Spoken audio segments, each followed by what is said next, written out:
Benji Tufford had never considered himself lucky. Clumsy and forgetful, his life was a perpetual series of small accidents and mild disasters.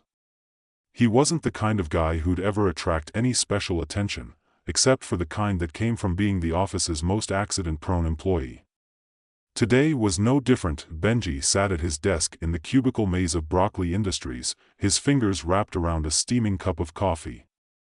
The fluorescent lights buzzed overhead, and the faint hum of keyboards and murmured conversations filled the air. His computer screen flickered with the usual avalanche of work, endless spreadsheets, emails, and reports that could have been written by a robot. He wasn't the best at his job, but he showed up. And that was enough. Apparently. A sudden vibration in his lap startled him. Without thinking, he grabbed for the coffee mug, missing the handle and spilling the liquid onto his pants. Damn it. Benji yelped, jumping up in alarm. Coffee sloshed across his lap, and he watched in horror as the dark liquid spread across his khakis like a spreading stain of doom. He rushed toward the nearest sink, praying for a miracle.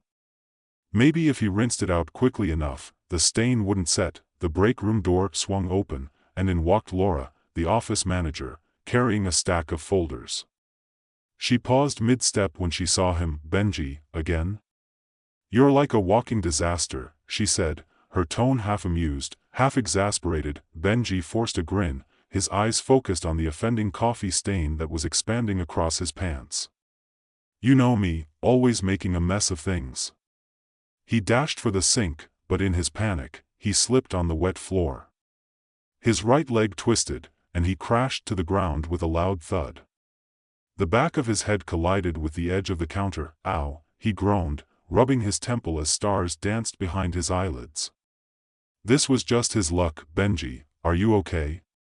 Laura asked, her voice a mix of concern and disbelief, but before Benji could answer, something strange happened. His head stopped throbbing. The dizziness vanished. The pain in his leg, the bruise that was already forming on his knee, everything faded. Within a few seconds, the agony of the fall simply disappeared. He stood up, almost as if nothing had happened, his body entirely intact. Even the stain on his pants seemed to have faded. He was fine. Laura stared at him. What the hell just happened? Benji looked down at himself in confusion. I don't know. I'm fine now. He took a tentative step forward. His leg, which had been throbbing moments before, was now perfectly fine. He flexed it, then looked back at the spot where he'd fallen, trying to make sense of it. What just? He muttered under his breath, brushing himself off. I don't get it. You were just on the floor, and now you're standing like nothing happened. I saw you fall. Benji shook his head. Maybe I just got up too fast. Laura raised an eyebrow. Benji, you're a walking disaster, but you're not that coordinated. Benji wasn't sure what to say.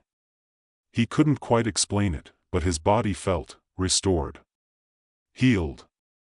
There wasn't a trace of pain anywhere. As if on cue, the strange sensation passed. For a moment, he felt an odd shift in the air, like the world around him had just paused, held its breath. But then it was gone, like nothing had ever happened. What was that? He whispered, almost to himself. The next few weeks were marked by more of these bizarre incidents. Minor scrapes and bruises disappeared before his eyes. At first, Benji thought he was simply in better shape than he'd realized. Maybe he was healing faster than most people. It was a strange thought, but it didn't seem all that unreasonable. He didn't often get injured in any serious way, so the rare cuts and bruises that appeared throughout his day would disappear almost instantaneously. But then, it happened again. He was walking out of the grocery store one afternoon, juggling his bags, when he slipped on a patch of ice. He fell forward with his arms flailing, and his head hit the frozen pavement. A sharp pain shot through his skull. Great. Not again, he muttered, lying there, groaning as he rubbed his forehead. He had a nasty headache now, and the cold made it worse, but as he lay there on the ground, something strange happened. He could feel the pressure on his head, his body registering the pain. Then, just as it had before, the pain began to dissipate. His scalp, which had throbbed, stopped pulsing. The headache simply vanished. Benji sat up quickly, blinking at the sensation. Did that just happen again? He whispered, looking around. He realized he was still lying on the ground, the ice beneath him perfectly intact.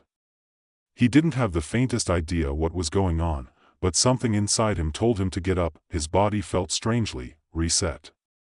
He rose to his feet, like a switch had been flipped. Holy crap, he said, looking around. He glanced at the frozen ground, the ice, his unscathed self. Had he just reversed time? A few days later, he found himself in the office kitchen, cutting an apple with a knife. Distracted by an email, he wasn't paying attention, and the knife slipped, slicing into his thumb. The sharp sting of pain immediately flooded his senses. Ugh, come on, he groaned, holding his thumb under cold water. But then something odd happened again. The pain receded. His thumb, once bleeding and red, began to heal before his eyes.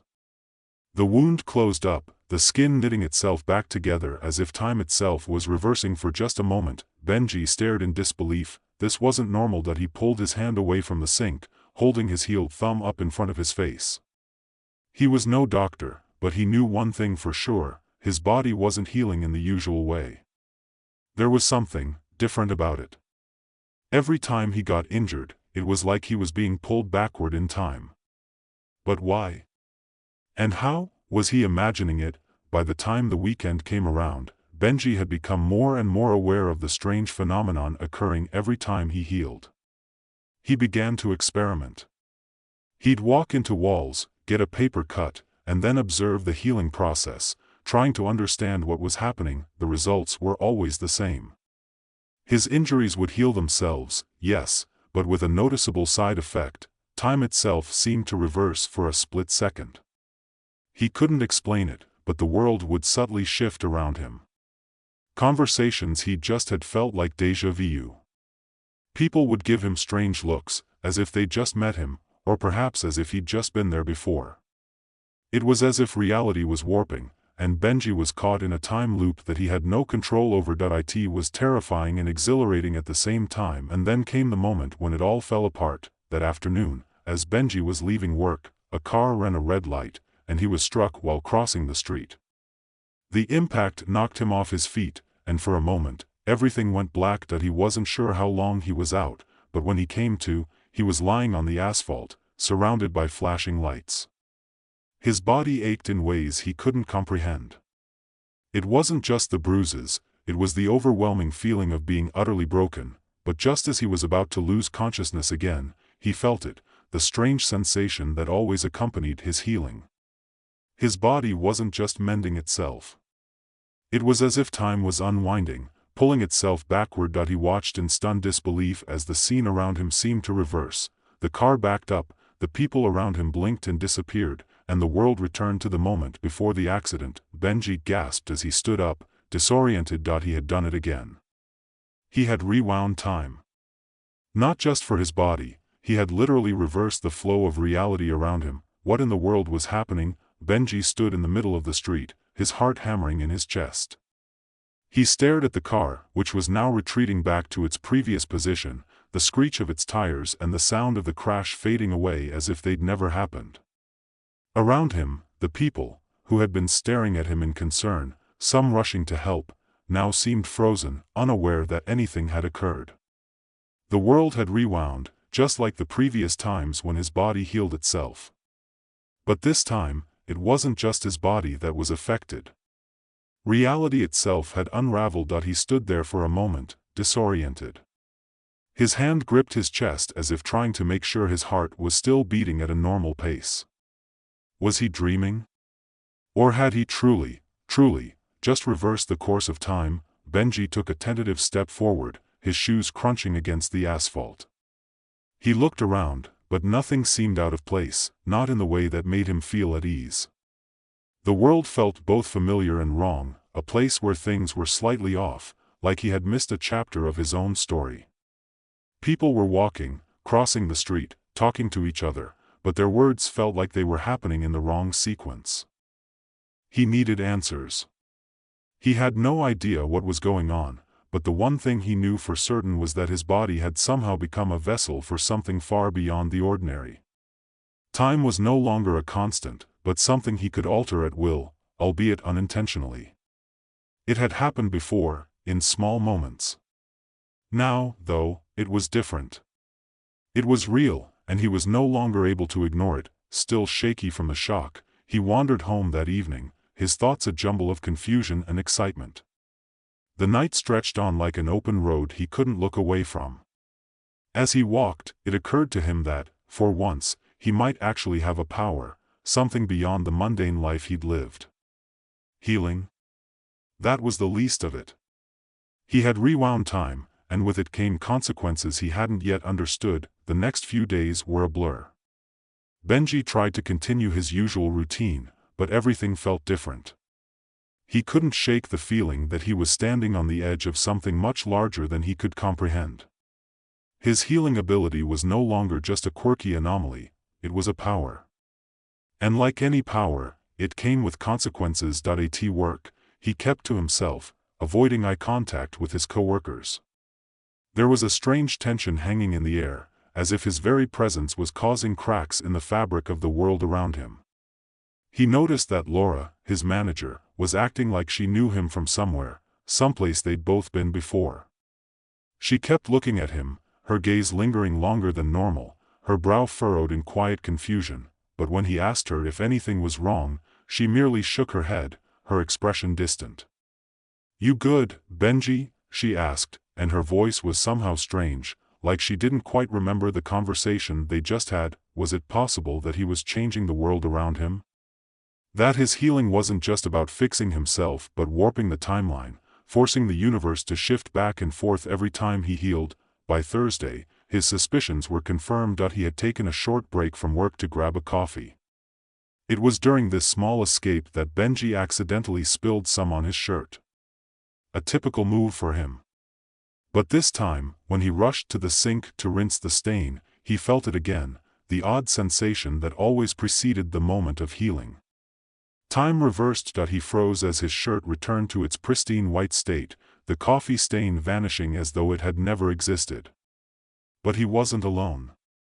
Standing at the entrance of the break room, a man with shaggy hair and thick glasses, Jim, one of his co-workers, stared at him in a way that sent a shiver down Benji's spine. "Benji, did you just?"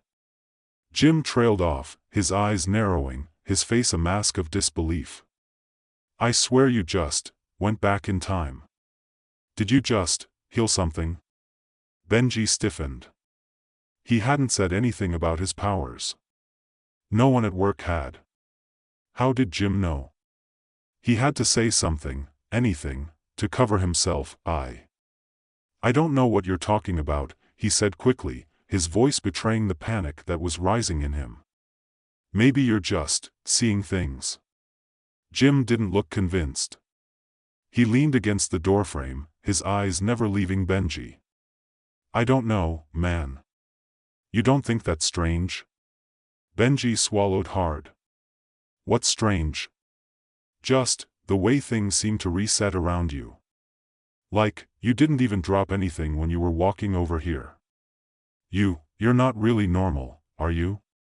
Benji's throat went dry. He had to leave. "Fast, I need to go," he muttered, moving past Jim and heading toward the exit. He couldn't deal with this right now. His powers had begun to unravel everything, and now he couldn't even trust the world he lived in. He had to figure this out. Before it was too late. The next day, Benji couldn't focus. It was Friday, and he had barely slept, the weight of his discovery keeping him up all night. He knew he had to confront what was happening to him, but the thought of doing so was overwhelming. Every time he healed, time didn't just reset his body, it seemed to alter the world itself, pushing reality off its axis. Benji sat in his apartment, facing the floor. He had been trying to work out what was going on, his healing, the time rewinds, the way people's memories seemed to shift. But no matter how he thought about it, the answers didn't come. Everything felt fragmented, like a shattered mirror he couldn't piece back together. It was during one of these moments of confusion that the old man appeared. Benji was standing by the window, looking out at the city when the knock came at the door. He opened it to find an elderly man standing on the other side, his face wrinkled with age, yet sharp and calculating in his eyes. "You're the one," the man said, his voice low but commanding. "The one who's been changing time." Benji blinked in shock. "How do you?" "No time for explanations," the man interrupted. "I've been waiting for you. You have no idea what you've unleashed." Before Benji could respond, the man stepped inside. There was something unsettling about his presence, something ancient and dangerous. "You're healing, yes?" the old man asked. "But it's not just that. You're manipulating time, pulling it back each time you try to fix yourself. You're not healing, you're rewinding the world itself." Benji's mouth went dry. "How do you know about that?" The old man's eyes narrowed. "I've seen this before. Your power isn't a gift, it's a curse. Every time you heal, you don't just restore your body, you undo moments of reality itself. The more you do it, the further out of sync with the timeline you'll get. Eventually, you'll be lost in a time that isn't even yours anymore." Benji felt a chill run down his spine. "What do I do?"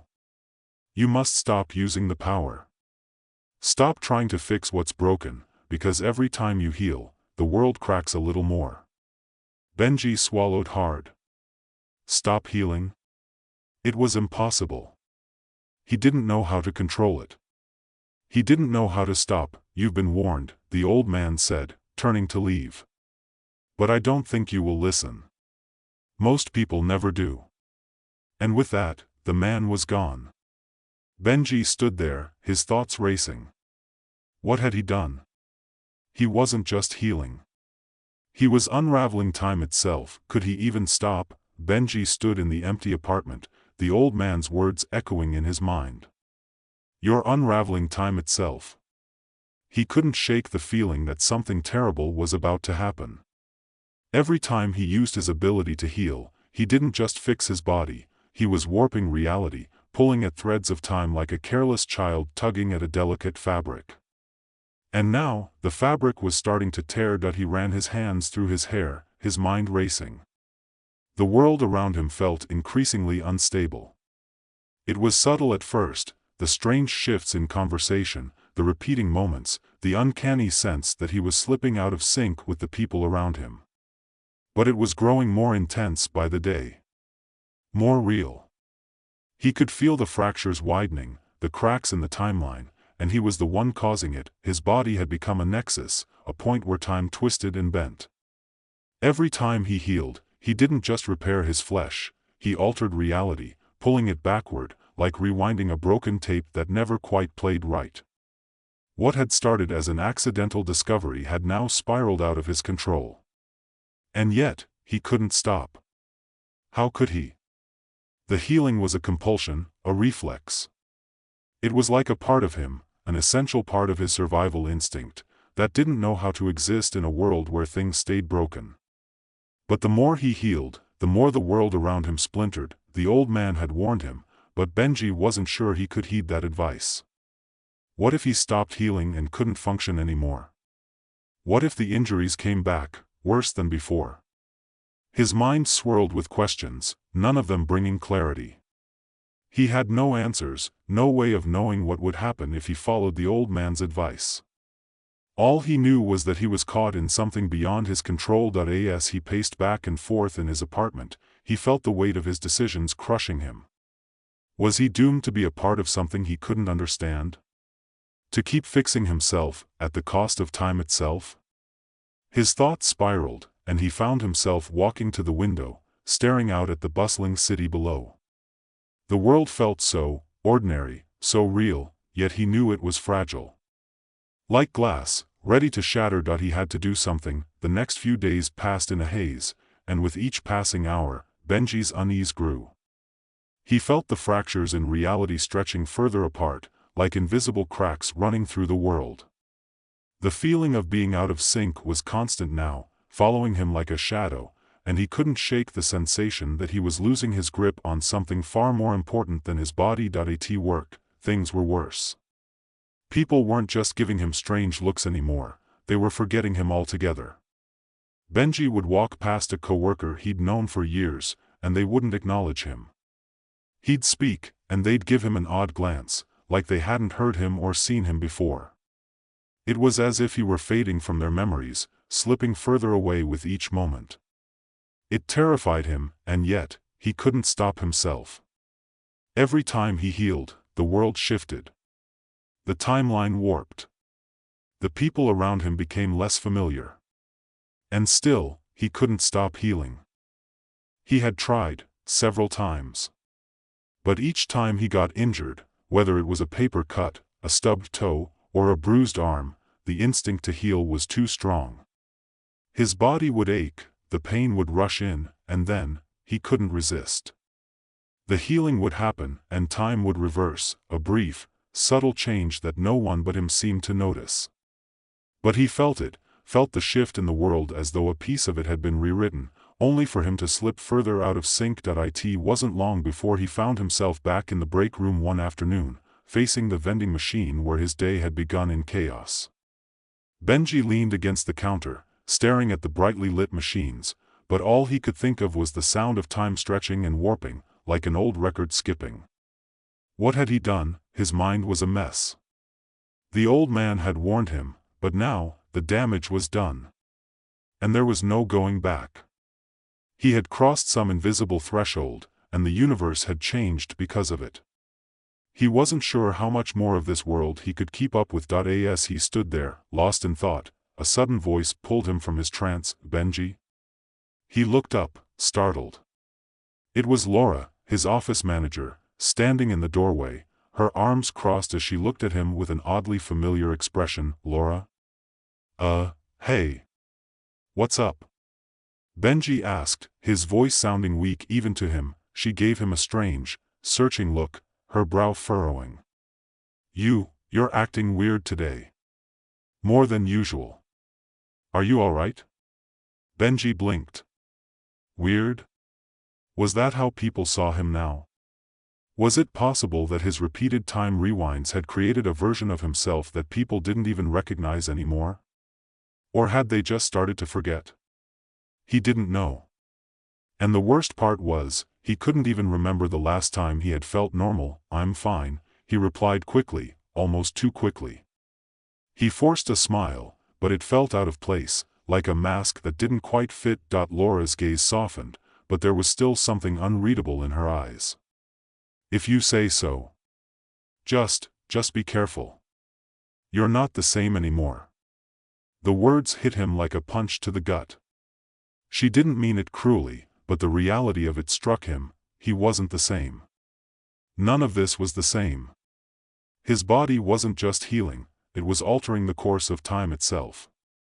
And now, he was losing himself. Without saying another word, Laura turned and left, her footsteps echoing through the break room. Benji stood there, his hands trembling as the weight of her words settled in. She was right. He wasn't the same anymore. Later that night, Benji couldn't sleep. His mind was racing, running through everything that had happened. He was no longer in control of his own body. No longer in control of time. The old man's warning echoed in his ears, stop healing, or lose everything. But could he stop? What would happen if he did? He couldn't afford to ignore it anymore. He had to face the consequences of his actions, and for once, it wasn't just about fixing himself. It wasn't just about the power to heal. It was about fixing the world. The next day, Benji made his decision. He was done with healing, but as soon as he stepped out of his apartment, it felt like a weight had lifted from his shoulders. For the first time in what felt like forever, he didn't feel the constant tug of the world slipping away. He didn't feel like he was fighting against the flow of time. He went through the day without any incidents. He didn't get hurt. He didn't accidentally bump into anything. He didn't trip. And for the first time, he felt grounded. Real. Present. That evening, as he sat on his couch, staring at the muted TV screen, he realized that he wasn't just healing anymore. He was finally learning how to live with the scars that made him human. He couldn't change everything. He couldn't rewrite time. But he could find peace. Benji closed his eyes and let out a deep breath. For the first time in a long time, he felt like he was where he was supposed to be, and this time, he wasn't going to run from it. The world had cracked. But maybe, just maybe, it was possible to repair it, not by rewriting time, but by accepting it. By simply letting things be.